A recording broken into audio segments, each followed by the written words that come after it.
क्या स्थानीय प्रशासन के लोग जिम्मेदार नहीं है? क्या इनकी लापरवाही की वजह से आज नीलेश जी की हत्या नहीं हुई? परिवार बार बार गुहार लगाता रहा, मिन्नतें करता रहा, लिख लिख के देता रहा, उसके बावजूद ना उनको आर्म्स का लाइसेंस दिया गया, ना उनको सुरक्षा दी गई। तो क्यों नहीं उस पर कार्रवाई की जा रही? और नहीं कार्रवाई करना ही दर्शाता है कि संरक्षण प्राप्त है इन लोगों को, क्योंकि वो सत्ताधारी दल से वो व्यक्ति जुड़ा हुआ है।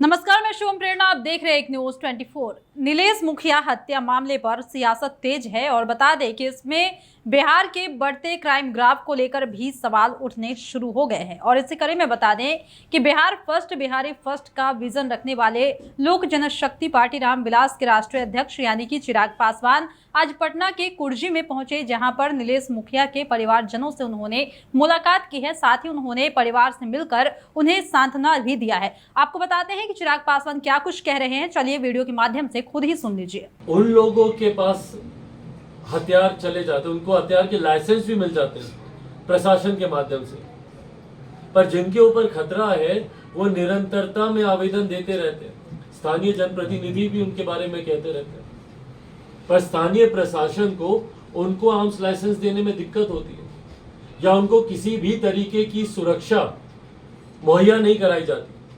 आज खाना पूर्ति के लिए उनकी हत्या के बाद एक गार्ड को भेज दिया गया। क्या करेगा भैया एक गार्ड? जहां पर ये लोग रहते हैं अगल बगल में ही उन लोगों का भी परिवार है जो आरोपी है। बच्चे स्कूल जाते हैं, एक गार्ड कितने को संभालेगा? एक के साथ स्कूल जाएगा या दूसरी बच्ची के साथ जाएगा या परिवार के लोगों को देखेगा? कहीं ना कहीं सिर्फ खाना पूर्ति ही ना आप कर रहे हैं। और यही सुरक्षा अगर आपने पहले दी होती, भाई कोई नहीं टाल सकता, जो होनी है वो होगा, पर कम से कम एक डर का तो माहौल बनता है ना। उनके पास अगर आर्म्स होते, अगर उनको उचित सुरक्षा मुहैया की गई होती, तो संभवतः जिस तरीके से दिन दहाड़े इतनी निर्ममता से उनको मार दिया गया, संभवतः ये घटना नहीं घटती। पर उस वक्त प्रशासन को जागने की जरूरत महसूस नहीं हुई। क्यों नहीं इसमें प्रशासन के लोगों पे 302 का हत्या का मुकदमा चले? क्यों नहीं चलना चाहिए? क्या ये लोग जिम्मेदार नहीं है? क्या स्थानीय प्रशासन के लोग जिम्मेदार नहीं है? क्या इनकी लापरवाही की वजह से आज नीलेश जी की हत्या नहीं हुई? परिवार बार बार गुहार लगाता रहा, मिन्नतें करता रहा, लिख लिख के देता रहा, उसके बावजूद ना उनको आर्म्स का लाइसेंस दिया गया, ना उनको सुरक्षा दी गई। तो क्यों वो लोग जिम्मेदार नहीं है? क्या उनके पास इंटेलिजेंस नहीं था? क्या उनके पास जानकारी नहीं थी? और आर्म्स के लाइसेंस के लिए जब कोई अप्लाई करता है तो सबसे पहला प्रोटोकॉल ही यही है ना कि भाई आप जानकारी हासिल करें कि इनको खतरा है कि नहीं है। तो या तो आपको गलत जानकारी मिली या आपने जानकारी हासिल नहीं की। In either of the cases क्यों नहीं उन अधिकारियों के ऊपर 302 का मुकदमा चलना चाहिए? जितने जिम्मेदार ये हत्यारे हैं, ये अपराधी हैं, उतना ही जिम्मेदार ये उदासीन प्रशासन भी है जो हत्या होने का इंतजार करता रहता है। इन तमाम पिछले केसेस में क्यों नहीं अभी तक उस अपराधी को गिरफ्तार किया गया? अगर किया गया होता तो आज इस परिवार को ऐसे आंसू तो नहीं बहाने पड़ते। और मैं पुनः दोहराता हूं कि अभी भी अगर बिहार सरकार नहीं जागी, अगर स्थानीय प्रशासन नहीं जागा, तो 2 दिन, 4 दिन, 5 दिन, 1 हफ्ते के बाद हम लोग फिर किसी और परिवार के आंसू पोंछ रहे होंगे। और यही सिलसिला चलता आ रहा है क्योंकि अपराधियों को सजा नहीं मिलती है बिहार में, इसीलिए अपराधियों का मनोबल इतना बड़ा है। सोचिए, दिन दहाड़े कोई आकर 7 गोली चला देगा, 7 राउंड गोली चलती है दिन दहाड़े, वो भी किस बात का डर बच गया अपराधियों में? ये तो खुलेआम मौत का तांडव रचने वाली बात है भाई ये। और उसके बाद अभी तक कहां है हमारे प्रदेश के गृह मंत्री?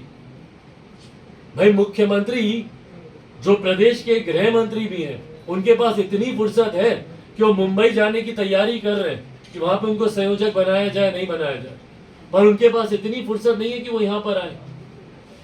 कहां है इनके सरकार के और बड़े अधिकारी, बड़े लोग, बड़े मंत्री? कहां है उप मुख्यमंत्री? कहां है भैया ये लोग? क्यों नहीं आते ये लोग?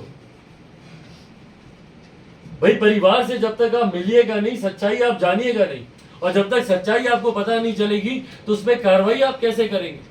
और यही कारण है कि कार्रवाई नहीं होती। क्यों नहीं डीजीपी साहब यहां पर आते?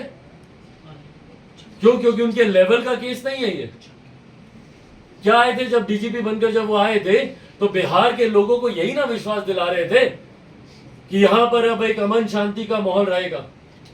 उन्हीं के ही एसएसपी बोलते हैं पटना के, एक महीने में 30 हत्याएं हो रही हैं, औसतन एक दिन में एक हत्या पटना में। ये अभी पटना की बात हो रही है। अगर संरक्षण नहीं है तो और क्या है भाई? मैं नहीं मानता कि किसी भी आरोपी की कोई जात होती है, कोई धर्म होता है। मैं नहीं मानता उसका किसी भी राजनीतिक दल से कोई आरोपी सिर्फ और सिर्फ आरोपी होता है। कल को भगवान ना करे मेरी पार्टी से अगर कोई ऐसे तस्वीर सामने आई, सबसे पहला संभवतः व्यक्ति मैं ही होऊंगा जो उसको सामने लेकर आएगा और आप इस पे कार्रवाई कीजिए। ऐसे अगर वो किसी राजनीतिक दल से भी जुड़ा हुआ व्यक्ति है जिसके ऊपर आरोप है, तो क्यों नहीं उस पर कार्रवाई की जा रही? और नहीं कार्रवाई करना ही दर्शाता है कि संरक्षण प्राप्त है इन लोगों को। 26 दिन हो गए भाई, वही हम कह रहे हैं। 26 दिन के बाद भी अगर आरोपी पे कार्रवाई नहीं हो रही है तो कहीं ना कहीं संरक्षण ही है ना, क्योंकि वो सत्ताधारी दल से वो व्यक्ति जुड़ा हुआ है।